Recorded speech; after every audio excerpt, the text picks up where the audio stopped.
Hi there, it's Danielle from Pangolin Photo Safaris. Thanks for joining us again on the Chobe River this morning.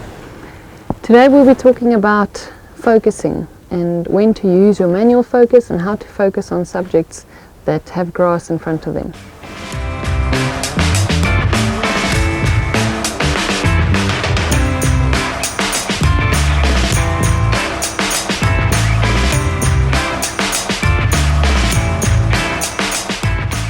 So to demonstrate the focusing technique that we'll use, we have a malachite kingfisher right next to the boat, and we'll be able to shoot him. We don't really want to move around while we shoot him because we might chase him off, and that's why we've steadied our camera on the mount.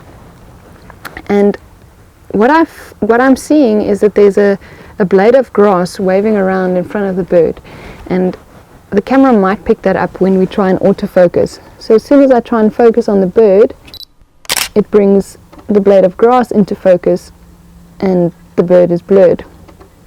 So I am at a low f-stop so that I can blur the background because it is quite busy.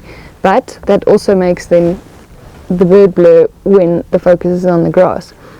So then what I'll have to do is switch my camera to manual focus, my lens. You'll see a little M on the side of your lens, and then you'll be able to override the camera's autofocus using your manual focus ring, which is behind your zoom ring.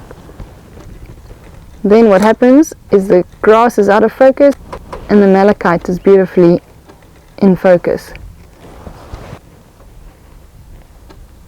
And the grass creates quite a nice framing effect around the kingfisher. For more of these videos, please click the subscribe button and hit the bell icon at the bottom to get notified of more of our videos. We'll see you soon. Bye.